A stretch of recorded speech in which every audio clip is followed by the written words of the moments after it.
سلامونه وخت بخیر قدمونو معززو کتونکو ته ولاړ څخه عبدالرحیم څخه عبدالبیا ستاسو په ترانه چوپړ کې ځنه پر نوې خپرونه کې راغلی ستاسو ښکلی شین لغمان ته دا د مهترلام بابا زیارت ده.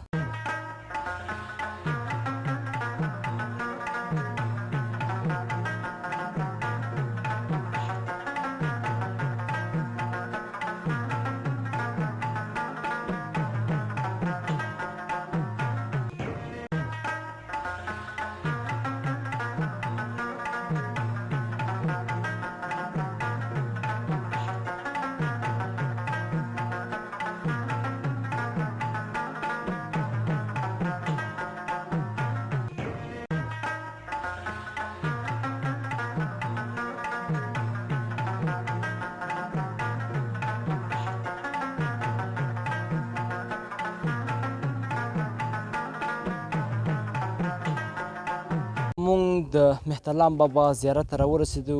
دا انګړ چې ګورئ تاسو د مهترلام بابا زیارت ده.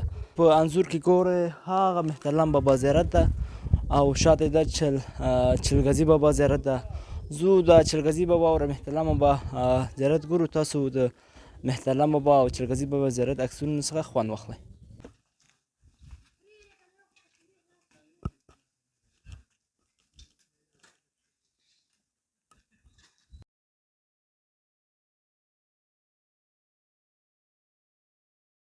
دوستانو دا د مهترلام بابا د زیارت لنډه پیژندنه ده چې هغه زیارت ته هر څوک چې غواړي ته راشي دا یې د لنډه پیژندنه چې د مهترلام بابا اصلي نوم چې لمک ده چې دا د نوح علیه السلام پلار ده. قدرمنو معززو دا د مهترلام بابا زیارت ده چې ورته لیکلي چې ښه راغلاست. نو موږ هم ځو. د لغمان ښار هم د مهترلام بابا په نوم یادیږي. قدرمنو معززو لیدونکو تاسو ته زه غواړم د مهترلام بابا زیارت مقبره هم در وښیم. هیله من خپرونه تر پایه پورې خپرونه څخه خوند واخلئ. په دې خپرونه کې راغلی یم غواړم د لغمان ولایت هغه تفریحي ځایونه او خلکو سره غږیږم او د خپرونې تر پایه پورې موږ سره ملتیا وکړئ. تاسو د لغمان ولایت انځورونه وګورئ تر پایه ملتیا وکړئ. قدرمنو معززو دا د مهترلام بابا زیارت ده چې ورته لیکلي چې ښه راغلاست. نو موږ هم ځو. السلام علیکم. خیر د مهترلام بابا زیارت به در معرفي کړو. دا د مهترلام بابا زیارت منځ جومات ده چې په داخل کې هلته د مهترلام بابا مقبره ده.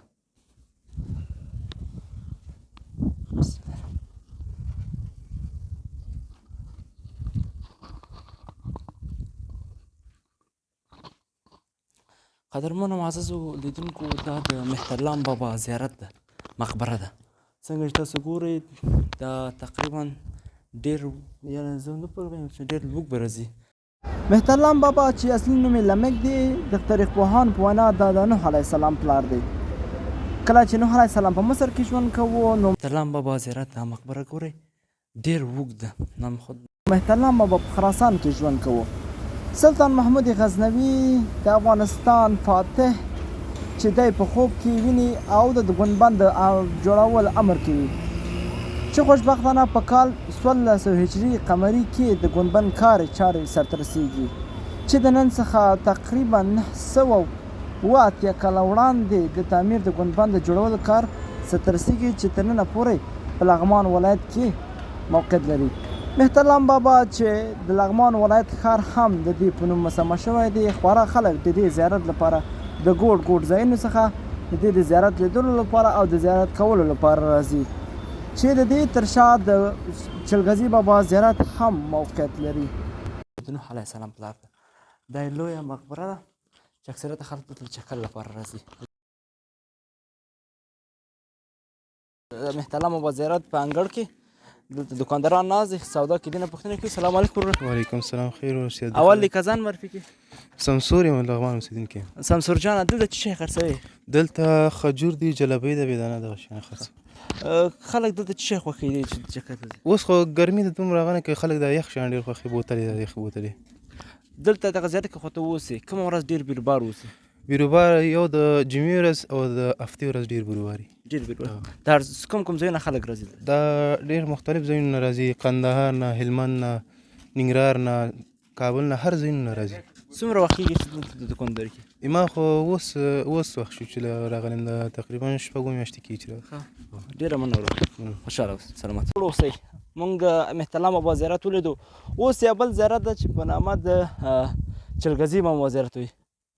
چلګزي بابا زیارت ورته وایي. ځو هغه ځای هغه ګورو ځکه د دوی د لغمان د خلکو د مشرانو په خبره ده چې څوک وایي نفس تنګي لري 2 دورې 3 دورې پې وکړي نو خدای پاک انشاءالله ورته شفای عاجله او کامله ور نصیب کړي. موږ سره پاتې چې ځو هغه تصویرونه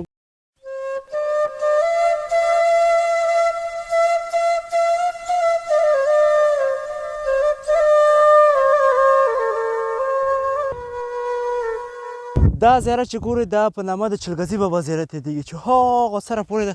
تاسو څنګه په انځور کتی شئ هغه مهترلام بابا زیارت ده دا د چلګزي بابا زیارت ده چې اکثریت خلک دلته د زیارت لپاره راځي. تاسو څنګه چې په انځور کې ګورئ دا ډېر یو لوی او ځکه 40 متره هم دغه زیارت راځي. مقبره دغه مقبره هم 40 متره راځي چې خلک دلته د زیارت لپاره راځي او غواړي دلته زیارت وکړي او د چکر لپاره راځي. نو د خلکو په خبره دا زیارت چې دی څوک چې نفس تنګي لري هغه چې 2-3 دورې د زیارت کې وکړي انشاءالله خدای د شفا ورکړي. چلګزي بابا چې د لغمان ولایت د مهترلام بابا زیارت تر شا په سلمترۍ کې موقعیت لري.